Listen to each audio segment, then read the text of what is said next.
राधड़ दे यार बुलिया सुन ले पुकार बुलिया तू ही तो यार।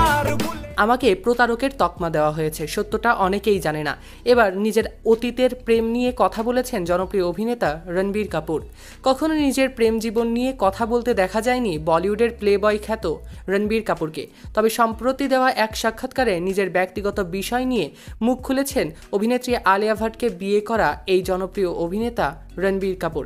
একসময় ক্যাটরিনা কাইফ থেকে শুরু করে বলিউডের তাবড় তাবড় নায়িকাদের সঙ্গে সম্পর্কে ছিলেন। বলিউডের একাধিক নায়িকার সঙ্গে সম্পর্কে জড়িয়েছেন বলিউড অভিনেতা রণবীর কাপুর।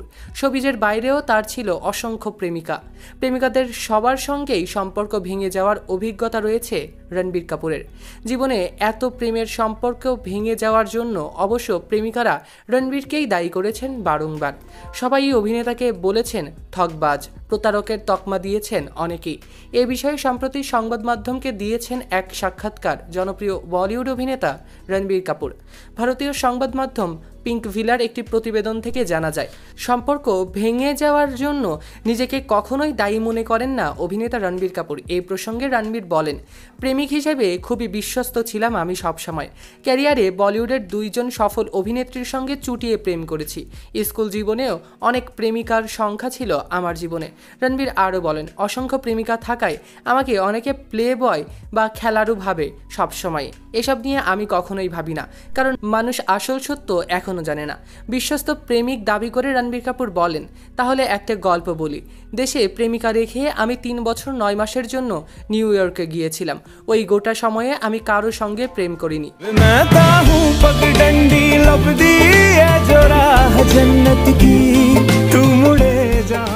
আসলে আমি অন্য কারো মতো ব্যক্তিগত বিষয় নিয়ে কথা বলতে চাইনি কখনোই মিডিয়া জগতে। তারপরেও এই প্রসঙ্গ নিয়ে আলোচনা হয়েছে বারংবার, সেজন্যই এবার মুখ খুলেছি। এক্ষেত্রে বলবো, পুরো সত্যিটা না জেনে কেউ যদি আমায় নিয়ে কিছু বলে আনন্দ পান, তাহলে আমার কিছু বলার নেই সেখানে। তবে প্রেমিক হিসেবে আমি বরাবরই ভীষণভাবে লয়াল। ব্যক্তিগত জীবনে অসংখ্য প্রেমিকার পাশাপাশি বলিউড অভিনেত্রী দীপিকা পাড়ুকোন এবং অভিনেত্রী ক্যাটরিনা কাইফের সঙ্গে সম্পর্কে জড়িয়েছিলেন অভিনেতা রণবীর কাপুর। 2008 সালে দীপিকার সঙ্গে প্রেমের সম্পর্কে জড়ান রণবীর কাপুর। প্রতারণা করার অভিযোগ করে সেই প্রেমের সম্পর্ক থেকে বেরিয়ে যান দীপিকা। এরপর ক্যাটরিনার সঙ্গে প্রেমের সম্পর্কে জড়িয়েছিলেন অভিনেতা, সেই সম্পর্কও টেকেনি। সর্বশেষ অভিনেত্রী আলিয়া ভাটের সঙ্গে প্রেম জীবন শেষ করে 7 পাকে বাধাও পড়েছেন এবং এক কন্যা সন্তানের জন্ম দিয়েছেন ইতিমধ্যে অভিনেতা রণবীর কাপুর। এখন সেই সংসারেই সুখীভাবে জীবনযাপন করছেন বলিউডের এই জনপ্রিয় প্লেবয় খ্যাত অভিনেতা। সৈকত আহমেদ নূর, সেলিব্রিটি লাইফলাইন।